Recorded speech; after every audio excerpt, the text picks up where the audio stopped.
பிரகாஷ் தம்பியோடைய கொள்ளு சாதம். இது முருங்கை மரம் மாட்டோம், ஆனால் இது நல்லா கெட்டி மரம். கும்பிச்சு போடுண்ணா, பறக்குது பாருண்ணா. எல்லாருக்கும் வணக்கம். இது நம்ம காக்கை கூட்டம். காலைல 4 மணிக்கு எந்திரிச்சுங்க. 4 மணிக்கு எந்திரிச்சு சமைக்கிற வேலையை ஆரம்பிச்சிட்டேன். என்னன்னே தெரியல, இப்போலாம் ஒரு 3-3:30க்கெலாம் தூக்கம் கலைஞ்சிருது எனக்கு. சரி, ஏன் சும்மா படுத்துக்கிட்டே இருக்கணும் அப்படின்னு சொல்லிட்டு அதுக்கப்புறம் எந்திரிச்சு வந்துட்டேன். வெண்டைக்காய் பொரியல் பண்ணலான்னு சொல்லி வெண்டைக்காயை நல்லா வதக்கி வச்சுட்டேன். காலையில் தான் எந்திரிச்சே கட் பண்ணி வதக்கியாச்சு. 2வது தக்காளி சாம்பார் செய்ய போகிறேன் இன்றைக்கி. இட்லி தக்காளி சாம்பார் தான் இன்றைக்கி காலையில் டிஃபனு. சட்னி இதுதான். லஞ்சுக்கு இது போட்டுருவேன், கொள்ளு பருப்பு சாதம். பாருங்க, அரிசி 1 டம்ளர் போட்டேன். உடைச்ச கொள்ளு இருக்கு இல்லைங்களா, வறுத்து உடைச்சிருவோம் கொள்ளை. அந்த கொள்ளை ஒரு 1/2 டம்ளர் போட்டிருக்கேன். இதுதான் கொள்ளு பருப்பு சாதம். இந்த சாதம் நல்லா வாசமாக கமன்னு இருக்கும். அப்படி கொள்ளு வாசத்தோட சூப்பராக இருக்குங்க. லஞ்சுக்கு விகாஸுக்கு கொள்ளு பருப்பு சாதம், அதுக்கப்புறம் வெண்டைக்காய் பொரியல், அப்புறம் கொஞ்சம் வடகம் பொரித்து கொடுத்துடலான்னு ஐடியா பண்ணியிருக்கேன். ஒரு 6 மணிக்கு எந்திரிச்சு செஞ்சாலே கரெக்டாக தான் இருந்திருக்கும். ஆனால் என்னவோ தெரியல, தூக்கமே வர்றதில்லை இப்போலாம் எனக்கு. அதனால் ஏன் சும்மா படுத்துருக்கணும் பெட்டில் அப்படின்ட்டு நான் எழுந்திரிச்சு செய்ய ஆரம்பிச்சிட்டேன். இப்போ தக்காளி சாம்பாருக்கு அரைச்சி தக்காளி சாம்பாரை தாளித்து விட்டுடலாம். சமையல் வேலை எல்லாத்தையும் முடிச்சாச்சு. நேரமாக இருந்துச்சிட்டேன் இல்லைங்களா, அப்புறம் செய்யாமல் என்ன, அதனால எல்லாம் முடிச்சாச்சு. இப்போ சட்னி தாளிச்சு விட்டு அதுக்கப்புறம் சாப்பாடு போட்ட வேண்டியதான். சுட சுட இட்லி ரெடி. ஆவி பறக்குது விகாஸு. இட்லி ரெடி. அடுப்பு ஆஃப் பண்ணிவிட்டு இப்போ போய் சாப்பிட வேண்டியதான். இன்றைக்கி விகாஸ் கூட நானும் சாப்பிட்ருவேன். ஏன்னா நேரமாக இருந்துச்சு இல்லைங்களா, பசிக்குது. அது குளிச்சாச்சு, எல்லா வேலையும் முடிச்சிட்டேன் இன்றைக்கி. அதனால் சாப்பிட்டுட்டு அதுக்கப்புறம் இன்றைக்கெலாம் காட்டில் போய் கொஞ்சம் வேலை பார்க்கணுன்ட்டு இருக்கிறேன் இன்றைக்கி. அதனால் சாப்பிட்டு முடிச்சுட்டு தம்பி அமுச்சுட்டு காட்டில் போய் இன்றைக்கி விதைகள் எல்லாத்தையும் நடவு செஞ்சிடலாம். சரிங்களா? ஆவி பறக்கிற இட்லி, அதுக்கு கொஞ்சம் தக்காளி சாம்பார். இந்த சாம்பாரோடு எங்கள் வீட்டுக்காரர் சொல்கிற மாதிரி இந்த சட்னி போட்டு சாப்பிட்டா தான் நல்லாயிருக்கும். ஓகே, பிரகாஷ் தம்பியோடைய கொள்ளு சாதம். சூப்பராக கொள்ளு சாதம் ரெடி ஆயிடுச்சு. இப்படி தாங்க இருக்கும் கொள்ளு சாதம். ஒன்றும் இல்லை, இஞ்சி பூண்டு போட்டு நம்ம ஒரே ஒரு தக்காளி போட்டு எப்போ பிரியாணிக்கு தக்காளி சாதம்னா தாளிக்கிறோம் இல்லைங்க, அது மாதிரி தாளிச்சாவே போதுங்க. இந்த கொள்ளோடு சேர்த்து அந்த சாதத்தோடு சேர்த்து கொள்ளும் வேகும் போது அதெல்லாம் வெந்துடும். ஒன்றும் நீங்கள் உடச்சிட்டிங்க இல்லையா கொள்ளை, அதனால் தாராளமாக வெந்து போயிடும். வாசமும் கமன்னு இருக்கும். அப்படியே நெய் விட்டுருக்கோம் இல்லைங்களா, கொள்ளுக்கு நெய் காம்பினேஷன் சூப்பராக இருக்கும். இது மாதிரி நீங்கள் ஒரு ட்ரிப் லஞ்ச் பாக்ஸுக்கு செஞ்சு கொடுத்து பாருங்கள். நான் மேக்ஸிமம் இந்த பையன் தனியாக பருப்புனா பருப்பு குழம்பு தனியாக சாப்பிடாது. அதுவே சாதத்தோட பருப்பு சாதமாக செஞ்சு கொடுத்தா சாப்பிட்டுக்குவான். அதனால் வெரைட்டி ரைஸு மொத்தம் இஞ்சி பூண்டு வாசம் அடிக்கணும் அவனுக்கு, அவ்வளோதான். அதனால தான் இந்த மாதிரி செஞ்சு கொடுத்துட்றது. அவ்வளோதான், அவனுடைய லஞ்சும் ரெடி. இதுக்கு வெண்டைக்காய் பொரியல், வடகம். நம்ம சாதம் வடகம் இருக்கு இல்லைங்களா, பழைய சாதத்து வடகம், அதுதான்.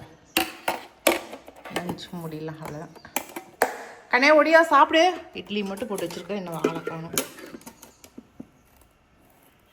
விகாஸ் வாங்க. காலைல டிஃபனுக்கு 2 இட்லி தாங்க சாப்பிடுவான், அதுக்கு மேலே சாப்பிட மாட்டான். அதுக்கு தான் இந்த போராட்டம். நம்ம காலைல எழுந்திரிச்சு இவ்வளோ நேரத்தில் எழுந்திரிச்சு செய்ய வேண்டியது. 2 இட்லி சாப்பிட்றாங்கிறதுக்காகவே 1 டம்ளர் ஜூஸ் வச்சுருக்கேன். நிறைய பேர் கேட்டிங்க, இந்த ஜூஸில் என்ன பண்ணி ஜூஸ் போடுறீங்கன்னு. பழம் 2 பேரிச்சம்பழம், 4 வால்நட் போட்டுக்கங்க. அதுக்கப்புறம் அத்திப்பழம், அதுக்கப்புறம் ட்ரை ஃப்ரூட்ஸில் திராட்சை, உலர்ந்த திராட்சை இருக்கு இல்லைங்களா, அது பாதாம் முந்திரி இதில் எல்லாம் 5 பீஸ் போட்டு ஊற வச்சுருவோம் நைட்டை. ஊறுனதை காலைல அரைச்சி தேன் கொஞ்சமாக 1 ஸ்பூன் அளவுக்கு தேன் விட்டு அரைச்சி வச்சுருவேன். ஏன்னா 1 இட்லி 2 இட்லி சாப்பிட்றானுங்களா, இது கொஞ்சம் குடித்தா கொஞ்சம் ஃபுல்லாக இருக்கும், வயிறு ஃபுல்லாக நிரம்பின மாதிரி இருக்கும், நமக்கும் கொஞ்சம் திருப்தி இருக்கும். அதுக்காக கண்ணா அந்த 2 இட்லி சாப்பிட்டு தம்பியை ஸ்கூலுக்கு அமுச்சு விட்டுட்டு அதுக்கப்புறம் தாங்க ஏத்தாப்பூருக்கு போகலான்னு சொல்லி கிளம்பணும். ஏன்னா இன்றைக்கி வந்து அமாவாசை அன்றைக்கி ஆடி அமாவாசை இல்லைங்களா, கோயில்லையுமே நல்ல கூட்டங்க, சரியான கூட்டமாக இருந்துச்சு. அதனால் அங்கேருந்து நாங்கள் ஏத்தாப்பூருக்கு போகலாம், அங்கே வந்து யாகம்லாம் வளர்த்துவாங்க, கொஞ்சம் சிறப்பாக பூஜை நடக்குங்க, அதனால் அதை போய் பார்த்துட்டு வரலாம் அப்படிங்கிறதுக்காக வேண்டி நானும் எங்கள் வீட்டுக்காரும் கிளம்பி போனோம். நாங்கள் போகும்போதெல்லாம் வந்து யாகம்லாம் ஸ்டார்ட் பண்ணிட்டாங்க. அதுவும் 2 பூஜை முடிஞ்சே போச்சு. ஒன்று வந்து கல்யாணம் ஆகாமல் இருக்காங்க இல்லைங்களா, அவங்களுக்காக செய்கிற பூஜையும் முடிஞ்சிருச்சு. அதுக்கப்புறம் தொழிலுக்காக செய்கிற பூஜையுமே முடிஞ்சிருச்சு. 2 பூஜையுமே முடிஞ்சிருச்சு. அதுக்கப்புறம் தான் நாங்கள் போய் உட்காந்தோம். அதுக்கப்புறம் நாங்கள் போய் உட்காந்தப்போ என்ன பூஜைன்னா, குழந்தை இல்லாதவங்களுக்காக ஒரு பூஜை நடத்தினாங்க. அதுக்கப்புறம் எதிரிகளை வீழ்த்துறதுக்கான ஒரு பூஜை. இந்த 2 பூஜை தான் நடந்துட்டு இருந்துச்சு. ஒன்று மாற்றி ஒன்று அடுத்தடுத்து வந்துச்சு. சரின்னு அது 2லேயுமே உட்காந்து கலந்துக்கிட்டோம் நாங்கள்.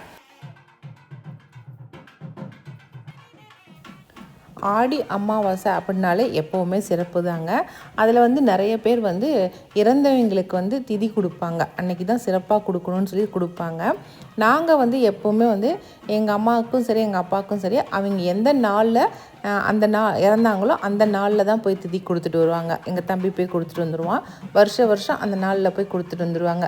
அப்பா வந்து சித்திரை மாதம் இறந்தார் பௌர்ணமிலேயே, அம்மா வந்து ஆனி அமாவாசையில் இறந்தாங்க. அதனால் இந்த 2 நாளும் போய் அவங்க 2 பேர்த்துக்கும் திதி கொடுத்துட்டு வந்துடுவான். அதனால் நாங்கள் இந்த ஆடி மாதத்தில் அந்த மாதிரிலாம் எதுவும் செய்கிறது கிடையாது. அதனால தான் கோவிலில் போய் சாமி கும்பிட்றது. அதுவும் அமாவாசை அன்னைக்கு நம்ம குலதெய்வத்தை போய் கும்பிட்டா ரொம்ப சிறப்புன்னு சொல்லி சொல்லுவாங்க. ஆண் தெய்வமாக இருந்தால் அமாவாசையிலையும், பெண் தெய்வமாக இருந்தால் பௌர்ணமி அன்னைக்கும் போய் கும்பிடுங்க அப்படின்னு சொல்லி சொல்லுவாங்க.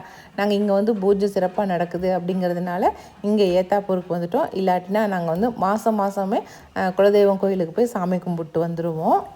அமாவாசை அன்னைக்கு எப்போவுமே வந்து அசுர சக்திகளுடைய சக்தி வந்து அதிகமாக இருக்குன்னு சொல்லி சொல்லுவாங்க. அதனாலே நம்ம வந்து கோவில்களுக்கு போய், ஏன்னா அங்கே வந்து பாசிட்டிவ் வைப்ரேஷன் ரொம்ப இருக்குங்க, அதனால் கோவில்களுக்கு போய் அங்கே ரொம்ப நேரம் இருந்து சாமி கும்பிட்டு வந்தோமா அந்த துர்த சக்திகள் எல்லாம் நம்மளை எதுவும் பண்ணாது அப்படின்னு சொல்லி சொல்லுவாங்க. சோடச கலை நேரம் ஆரம்பிச்சு 12:45 ஆரம்பிச்சு சொல்கிறாங்க. அதுக்கடுத்தது ஆடி அமாவாசை குரு கடாட்சம் கிடைக்கணும். பூஜை பண்ணுறது நம்ம எல்லாருக்கும் சிறப்பான ஒரு நல்ல பாக்கியம் பலன் கிடைக்கும். பெருமான் நினைச்சிங்க, அதாவது மார்க்கம் நிகழ்ந்தது எத்தனையோ இருப்பினும் முக்கி தந்து அணுகினும் முழுப்பலம் நல்க சத்தியமாவது சரவண பவவை. அதனால ஓம் சரவண பவ என்று நீங்கள் நினைச்சிருக்கீங்கன்னா உங்களுக்கு நல்லது நடக்கும். அற்புதமான நாள். முருகர் வள்ளி தெய்வானையோட எவ்வளோ அழகாக இருக்கார் பாருங்கள். பக்கத்தில் காட்டுறேன் பாருங்கள் நீங்களே. ரொம்ப சூப்பராக இருந்துச்சு பார்க்கும்போது. உங்களுக்கு வாய்ப்பு கிடைச்சாக்கா கட்டாயம் ஒரு முறை ஏத்தாப்பூருக்கு வந்து அங்கே இருக்கிற முருகரையும் தரிசனம் பண்ணிட்டு போங்க. சரவணோத்பவ ஜம்பூஜுதம் பஜே. ஓம் அஜித்ய சக்ரே நமஹ. ஓம் அனகாய நம. ஓம் அக்ஷோபியாய நம. ஓம் அபராஜிதாய நம. மனாதவத்சல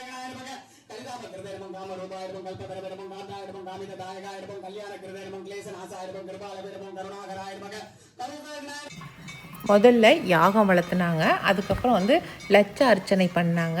அதுக்கப்புறம் தீபாரத்தனை காட்டினாங்க. இது மாதிரி வந்து ஒன்றுக்கு பின்னாடி ஒன்றா செஞ்சிட்டு இருந்தாங்க. பார்க்குறதுக்கு ரொம்ப சிறப்பாக இருந்துச்சுங்க. அது ஆடி அமாவாசையில் இப்படி போய் முருகரை தரிசனம் பண்ணுறது எல்லாருக்குமே கொடுப்பன வராது இல்லைங்களா, அதனால தான் ஓட்டமாக ஓடிட்டோம் நாங்கள். அதுக்கப்புறம் பூஜையெல்லாம் முடிஞ்சதுக்கப்புறம் அங்கேயே சாப்பாடு போட்டாங்க. அதனால் எல்லாருமே லைனில் நின்று ஆளுக்கு கொஞ்சமாக சாதம் வாங்கி சாப்பிட்டுட்டு அதுக்கப்புறம் தான் நாங்கள் மேச்சேரி கிளம்பி வந்தோம். இங்கே வந்தால் நாங்கள் வாங்கி கொடுத்துருவோம்.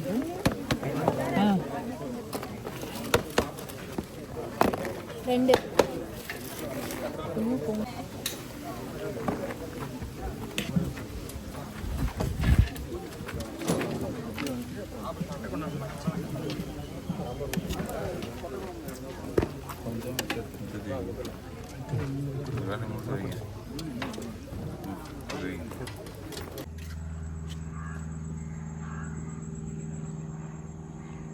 எங்கடா 2-3 நாளாக நம்ம ஏரோப்ளைனை பார்க்கவே இல்லையே நினச்சேன். இன்றைக்கி வந்து தரிசனம் கொடுத்துட்டாங்க. ஒரு நாளைக்கு ஒரு 10 ட்ரிப்பாவது ஏரோப்ளைன் மேலே பறந்துருங்க. ஒரு 2-3 நாளாக என்னால் ஏரோப்ளைனையே பார்க்க முடியல. நான் வீட்டாண்டு இருக்கிறதில்ல, அதுதான் உண்மை. அதனால் இன்றைக்கி பார்த்தாச்சு, வீடியோவும் எடுத்தாச்சு. ஓகே, நானும் ஆடி மாதத்துக்கு விதைகளை போட போகிறேன். அதுக்கு எப்படி போடுறேன் அப்படின்னாக்கா, இந்த மாதிரி தொட்டிங்களில் மண் அள்ளி எடுத்தேங்க. சூப்பர். அந்த எந்த தொட்டியில் என்ன விதை போட போகிறோமோ அந்த விதையோடைய பேரை எழுதிக்கிட்டேன். அதுக்கப்புறம் விதைகளை தூவி விட்டுறலாம் அப்படின்னு. நம்ம நிலத்துல போட்டோமாக்கா ஏதாவது ஒன்று ஓட்டி விட்டுறாங்க, இல்லை ஏதாவது ஒன்று அங்கே பண்ணிவிடுறாங்க. அதுக்காகவே இப்போ வந்து இந்த மாதிரி பண்ணலாம் அப்படின்ட்டு பார்த்தீங்களா, இதுக்கெல்லாம் பேர் எழுதி கொண்டு வந்துட்டேன். இந்த பேர் எழுதுனது எங்கள் வீட்டுக்காரரு அதை சூப்பராக வந்து இந்த மாதிரி அடித்து கொடுத்துட்டாரு, ஒட்டி கொடுத்துட்டாரு. இப்போ இலவம்பாடி முள்கத்திரி எங்கே இருக்குது, இது எடுத்து நம்ம போட்டுடலாம். அப்போ நம்ம நடவு செய்யும்போதும் நமக்கு வந்து ஈஸியாக இருக்கும். பாருங்க, இந்த கத்திரி தான். எப்படி பிரித்து கொஞ்சம் கொட்டுங்க, இல்லை கொஞ்சம் கால்வாசி மட்டும் கொட்டுங்க, நிறைய கொட்டாதீங்க. ஃபைனலாக மாங்காய் பிச்சுட்டு வந்துருக்குறாங்க இன்றைக்கி. நிறைய பேர் இந்த மாங்காய் வேணும்னு சொல்லி கேட்குறீங்க. இந்த முறை வந்து எல்லாருக்குமே பிரித்து ஆளு கொஞ்சமாக கொடுத்துட்டேன். அடுத்த வாட்டி காய்க்கும் போது கட்டாயமாக ஆரம்பத்துலேருந்தே எல்லாத்துக்கும் சேல்ஸுக்கு கொடுக்குறேன் நான். சரிங்களா? இப்படி கையில் கொட்டிக்கங்க, இப்படி கையில் எப்படி. அவ்வளோதான். ஏங்க ஒரே இடத்த இப்படி போடக்கூடாதுங்க, இப்படி பரப்பி போடுங்க. போட்டு விட்டு தாண்டி காட்டணும். போடும் போது இப்படி தூவி விட்டா தீர்ந்து போச்சு. போதும் போதும் போதும், ஏன் அவ்வளோ கொட்டுறீங்க? போதும், ஒரு 4 செடி 5 செடி இருந்தால் போதும். ஒரு செடி ஒரு ரகத்துக்கு. போதும், இதுக்கு மேலே போடாதீங்க. கலர் விடுங்க.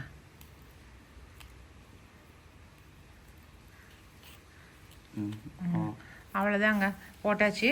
இதே மாதிரி அது அங்கே இருக்கிற தொட்டிங்களில் இருக்கிற எல்லா மண்ணுக்கும் நான் போட்டுறேன். நான் போட எத்தனைனாக்கா, கத்திரியே ஒரு அடுத்தது பவானி கத்திரி, அப்புறமேட்டு செவத்தப்பட்டி கத்திரி, அடுத்தது வந்து ஊதா நீல கத்திரி, சேலம் முள்ளு கத்திரி. 1 2 4 5 ரகம் கத்திரியே, 5 ரகம், தக்காளி 1 ரகம், அதுக்கப்புறம் சிகப்பு சீத்தா 1 ரகம். மொத்தம் இது மட்டும் தான் போடுறேன். எல்லாம் போட்டுட்டு காட்டுறேன் உங்களுக்கு. சிகப்பு சீத்தா, சிகப்பு அதான் தப்பு இல்லை, சிகப்பு அகத்தி, சிகப்பு அகத்திக்கீரை. ஓகே, அவ்வளோதாங்க. எல்லா விதைகளையும் போட்டுட்டேன். பாருங்கள், ஒவ்வொரு விதையோட பேரும் இது மாதிரி ஒட்டிட்டேன். ஏன்னா அப்போ தான் கரெக்டாக அந்த ரகப்படி நம்ம எடுத்து நடவு செய்ய முடியும்னு சொல்லிட்டு எல்லாத்தையும் வச்சாச்சு. கத்திரிக்காயும் தக்காளி மட்டும்தான் இங்கே வச்சுருக்கேன். மற்றதெல்லாம் வந்து நம்ம அதுலேயும் நிலத்துலேயே நம்ம ஊனிக்கலாம். இப்போ சுரக்காய், பீக்கங்காய், வெண்டைக்காய் இதெல்லாம் நம்ம நிலத்துலேயே ஊனக்கூடியது தானே, அதனால அதெல்லாம் ஊனிக்கலாம். அடுத்தது வந்து கொடி வகைகளை வந்து இந்த மாதம் கம்பல்சரி போட்டுருங்க. ஆடி மாதத்துல தான் எல்லா கொடிகளும் போடுவாங்க.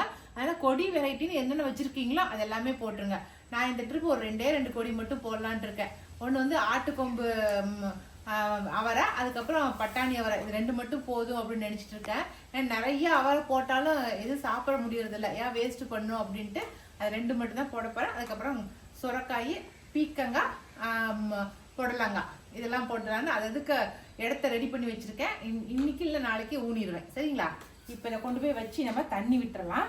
எங்கே கீழே வச்சாலும் எங்கள் கருவாயங்கிட்டையும் வெள்ளைங்கிட்டையும் மாட்டிக்கும். அதனால் மேலே செவுத்து மேலே வச்சிடலாம், திட்டு மேலே.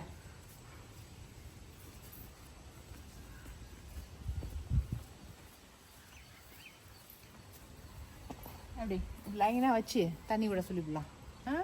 வளைச்சதுக்கப்புறம் குடிங்க நட்டுக்கலாம். ஓகேவா? சரிப்பா, நீ அடுத்த வேலையை பார்க்கலாம். இன்றைக்கி வந்து இந்த முட்டைங்களை அரைச்சி செடிங்களுக்கு போடுறதுக்கு தான்.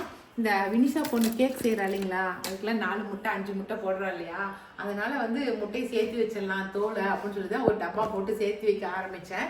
இப்போ இது 1 மாதத்துக்கு முட்டை இது.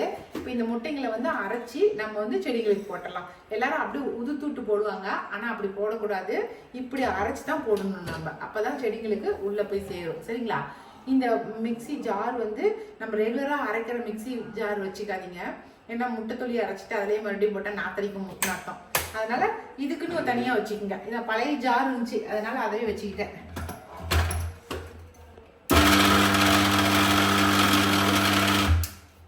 என்னடி பண்ணுது, இதனுடைய ஜாரே இல்லையா?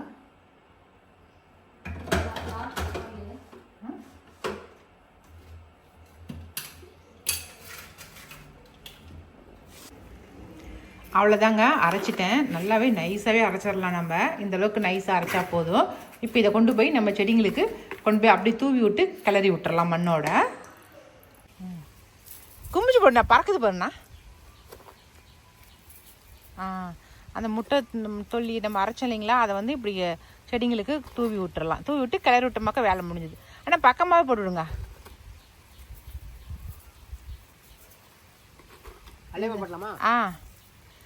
அண்ணா எல்லாத்தையும் போட வேணாம், கொஞ்சம் தான் போடணும். போதுங்கண்ணா, கிளறி விடுங்க.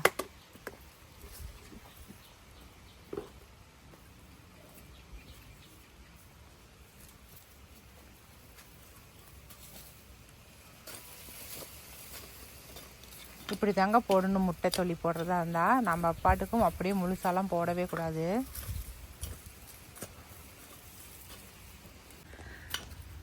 அவ்வளோதான், நல்லா கிளறி. இல்லைங்கண்ணா, இந்த இந்த பூ சொல்கிறேன், வாங்கிட்டு வந்து வச்சது தான். அவ்வளோதான், நல்லா கிளறியாச்சுங்க. இது மாதிரி வந்து முட்டைங்களை வேஸ்ட் பண்ணாமல் இந்த மாதிரி அப்படியே சேர்த்து வச்சு அரைச்சி இப்படி செடிங்களுக்கு போட்டுடலாம். முருங்கை மரம் மாட்டோம், ஆனால் இது நல்லா கெட்டி மரம். இந்த மரத்தை வந்து வெட்டி விடலான்னு, ஏன்னா கரண்ட் கம்பத்தில் மோதுதுங்களா, சத்தம் போடுறாங்க. அதனால் பக்கத்தில் இருக்கிற மரத்தையும் போட்டு அழுத்துது. மேலே போட்டு மரம்னு சொல்லி சைடில் இருக்கிறத மட்டும் வெட்டி விடலான்னு வெட்டி விடுறோம். இந்த மரம் நல்லா ஸ்ட்ராங்குங்க. இது வெட்டி வச்சுக்கிட்டோமாக்கா பந்தல் போடுறதுக்கு கோல் நமக்கு சரி ஆயிரும். இந்த கோலை போட்டு பந்தல் போட்டுக்கலாம். அதுக்காக தான் வெட்டி இப்போ காய போட்டோமா, இன்னும் ஒரு 10-15 நாளில் பந்தலுக்கு போட்டுக்கலாம். அங்கே கீழே தொங்குறதையும் வெட்டி விட்டுருங்கண்ணா. அங்கே தொங்குது பாருங்க, அந்த பெரிய கிளையே வெட்டி விட்டுருங்க.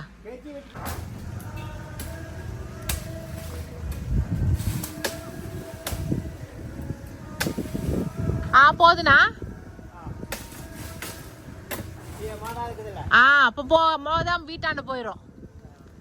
அதே போல் இந்த சைடு வெட்டி விட்டுருங்க. கோளுங்கெல்லாம் இறக்கி வச்சுருக்கோம் பாருங்கள். இந்த தலைங்களை கொண்டு போய் எருவு குழியில் போட்டுருவோம். அப்போ தான் வந்து வருஷத்துக்கு ஒரு ட்ரிப் எருவாக எடுத்துக்கலாம்ல. தலைங்களை வேஸ்ட்டு பண்ணாமல் கொண்டு போய் எருவு குழியில் போட்டுருவோம். சரி, ஓகே, நம்ம அடுத்த வேலையை பார்க்கலாம்.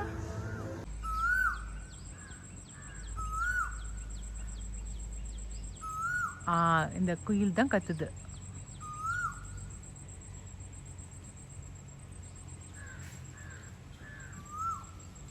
வீடியோ எடுக்க ஆரம்பிச்சோன்னே கத்துறது நிறுத்திடுச்சு.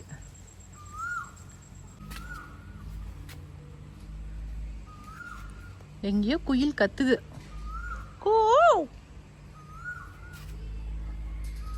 அவ்வளோதாங்க, இன்னைக்கு வீடியோ இதோட முடிஞ்சிருச்சு. இந்த வீடியோ பிடிச்சிருந்துச்சுனாக்கா லைக் பண்ணுங்க, மறக்காம நம்ம காக்கை கூட்டத்துக்கு சப்ஸ்கிரைப் பண்ணிருங்க. இனி அடுத்த ஒரு புது வீடியோல சந்திக்கலாம். பாய். வெள்ளையா 2 பேர் உள்ளதான் இருக்கீங்களா? இருங்க.